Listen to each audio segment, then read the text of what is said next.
इनके operating revenue के, तो वहाँ पे करीब करीब 3% का इजाफा देखने को मिला है। वहीं अगर पैट की बात करी जाए तो 9% की ग्रोथ वहाँ पे भी देखने को मिली है। मार्जिन्स भी हमें अच्छे खासे सुधरते हुए नजर आए हैं। तो रिजल्ट्स पे और ग्रोथ आउटलुक पर चर्चा के लिए हमारे साथ है कंपनी के होल टाइम डायरेक्टर रूप Bhutra ji. Roop ji, good morning. And numbers definitely हमें पॉजिटिव साइड में देखने को मिले हैं और वही रिएक्शन आज बाजार में भी हमें आता हुआ दिखाई दिया। अच्छी खासी तेजी यहाँ पे भी आती हुई दिखाई दी है।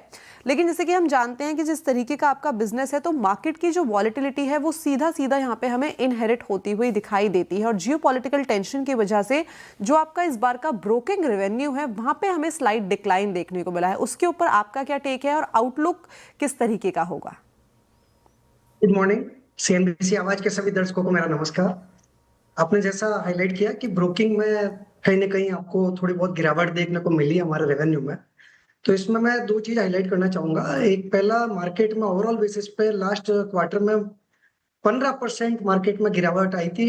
इंडेक्स के रूप में यदि मैं सेंसेक्स या निफ्टी की बात करूं तो अंदाजन 15% गिरा था मार्केट। और जब भी मार्केट में गिरावट यदि ज्यादा होती है तो उस टाइम में एक दफे इन्वेस्टर के कॉन्फिडेंस में थोड़ा सा आई कैन से लूज होता है। हमारा बिजनेस जो है, हम लोग ज्यादा डिलीवरी बिजनेस की ओर कंसेंट्रेटेड है हमारे बिजनेस में, ब्रोकिंग साइड में। और दूसरी साइड में हमने बिजनेस को ओवरऑल बेसिस पे डाइवर्सिफाई कर रखा है between broking and non broking product में।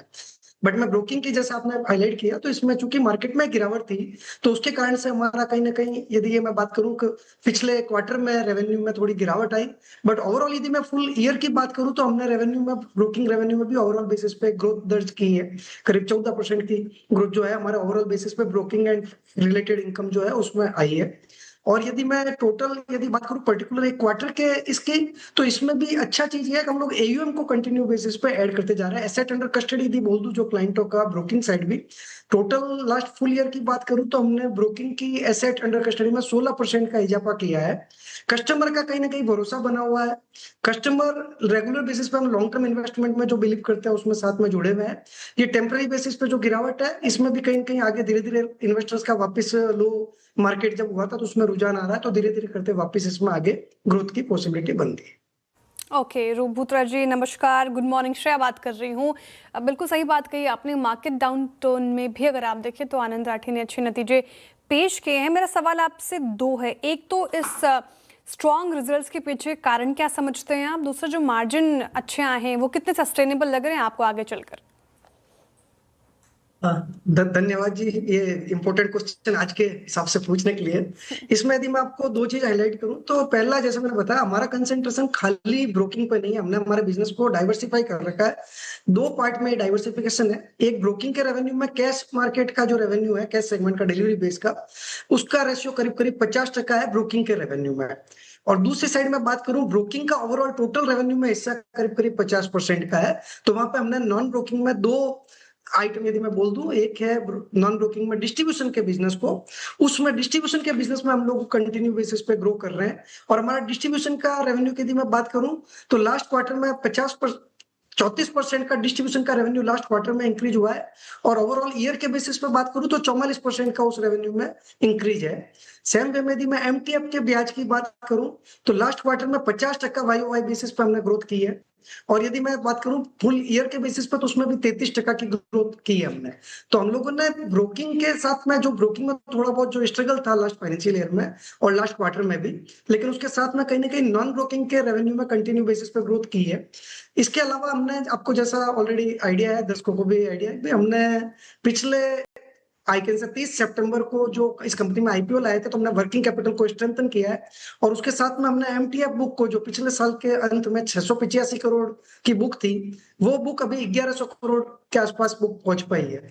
तो वो बुक के कारण से एक रेवेन्यू में एक स्टेबिलिटी जो है हम लोग कहीं ना कहीं इसमें जोड़ पा रहे हैं। जहां तक सवाल है प्रॉफिटेबिलिटी में ग्रोथ का, तो नो डाउट लास्ट ईयर का बेस ओवरऑल कम था, लेकिन कंटिन्यूड बेसिस पे हम लोग इस एक साइड में रेवेन्यू का बात करूं तो रेवेन्यू में ग्रोथ करते जा रहे हैं और साथ में प्रॉफिटेबिलिटी में भी ग्रोथ करते जा रहे हैं। तो मैं ये नहीं बोलूंगा कि जो इस साल का जो एबनॉर्मल आई कैन से 125% का हमने वाई वाई बेसिस पे क्वार्टर का जो ग्रोथ है लास्ट क्वार्टर का वो किया है। लेकिन यदि मैं ओवरऑल फुल ईयर की बात करूं तो उसमें भी हमने 25% का पैट में हमने ग्रोथ किया है। तो कहीं ना कहीं हम देखते हैं आगे भी ग्रोथ की जो हमने ये अचीवमेंट जो किया है उसकी कंटिन्यूटी रहेगी। मैं क्वार्टर टू क्वार्टर वाले को मैं साइड में करना चाहूंगा, but overall year to year की बात करूं तो we will able to grow on continued basis. Definitely जैसे कि आपने यहाँ पे अभी अपने एमटीएफ पोर्टफोलियो का जिक्र किया, 1100 करोड़ का आपने बताया, और हम साल दर साल बात करें या फिर क्वार्टरली बेसिस पे बात करें तो एक अच्छा डिसेंट अपसाइड हमें देखने को मिला। लेकिन जिस तरीके का मार्केट मोमेंटम इस टाइम पे चल रहा है, क्या आपको लगता है कि यहाँ से कोई रिस्क जो है वो बिल्डअप होता हुआ दिखाई दे सकता है? और इसके साथ ही साथ इस टाइम पे अगर हम करंट एसेट्स की बात करें, एनपीएस की, उसका ट्रेंड किस तरीके का है? जैसे एमटीएफ बुक में बताया, तो हम एमटीएफ बुक में कंपेरेटिवली हमेशा कंजर्वेटिव अप्रोच लेता है। एक्सचेंज की साइड से यदि बात करूं तो एक्सचेंज के लेवल पे रेगुलेटरी साइड से टोटल करीब 2000 स्टॉक्स में एमटीएफ करना अलाउ है। लेकिन हमने हमारा इंटरनल सिलेक्शन के बेसिस पे एक कमेटी रखी हुई है हमने, जिसमें नंबर ऑफ स्टॉक्स जो अलाउ है उसमें करीब 1000 स्टॉक्स पे ही हम लोग एमटीएफ की बुक अलाउ करते हैं। दूसरी साइड हमारे मार्जिन भी कुछ स्टॉक जहाँ पे हमको लगता है कि रिस्क फैक्टर हो सकता है, वहां पे हमारा मार्जिन उस पर भी आई कैन से मार्जिन के लेवल हमने इंक्रीज कर रखे हैं इंटरनली।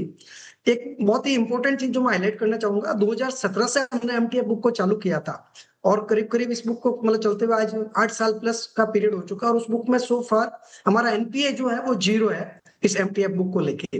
और इसको अचीव करने के लिए हमने रिस्क मैनेजमेंट में एक साइड हम सिंगल स्टॉक में एक फंडिंग कितनी होती है उस पर कंट्रोल हमने कर रखा है, सिंगल क्लाइंट में फंडिंग पे कंट्रोल कर रखा है।